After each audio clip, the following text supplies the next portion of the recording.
রবিবার দিন ইনভাইটেশন পেলে বেশ আনন্দ করে সেজেগুজে যেতে খুবই ভালো লাগে। আর অন্নপ্রাশন বাড়িতে গিয়ে প্রথমেই খেয়েছিলাম ফুচকা, আর সঙ্গে ছিল চিকেন পাকোড়া। ভেজ পাকোড়াটা একটু অ্যাভয়েড করে গিয়েছিলাম, মেনু কার্ডটা একটু পজ করে দেখে নিও। প্রথমেই পাতে পড়ে গিয়েছিল রাধা বল্লভী, আর সাথে চানা মশলা।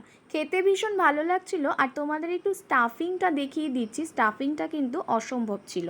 মানে ওই তো পুরো পুর ভরে দেওয়া ছিল জন্য হয়তো এতটা ভালো খেতে লাগছিল। আর তারপরেই পাতে পড়ে গিয়েছিল ভাত।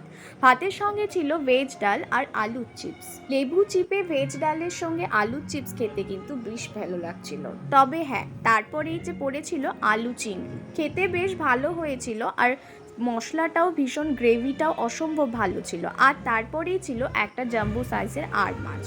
আর মাছটা বড় হলে কি হবে, খেতে কিন্তু ভালো ছিল। তারপরেই পাতে পড়ে গিয়েছিল ফ্রাইড রাইস, আর আজকের শো স্টপার মাটন কষা।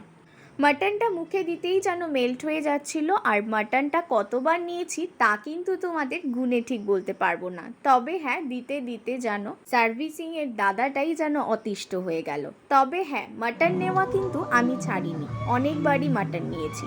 আর মাটনটা খেতে এত ভালো লাগছিল যে বাকি পদগুলো ভুলেই যাচ্ছিলাম যে আরও কিছু বাকি আছে। আমার সঙ্গে বসেছিল দুটো দাদা, আর সেই দাদাগুলোর সঙ্গে বসেছিলাম হয়তো বলে এত সুন্দর করে খেতে পেরেছি, কারণ তারাও যেন রয়ে শোয়ে বেশ আমার মতো করেই খাচ্ছিল। মাটনের পিসগুলো এত সুন্দর পড়েছিল যে ছাড়তে ইচ্ছে হচ্ছিল না। তারপরেই পাতে ছিল চাটনি, চাটনির সঙ্গে দিয়েছিল পাঁপড়। গোলাপ জামুনটা গরম গরম ছিল ঠিকই, কিন্তু স্কিপ করে গেছি, এত খেতে পারছিলাম না। আর হ্যাঁ, কালাকাঁদটা আমি অবশ্যই ট্রাই করেছি।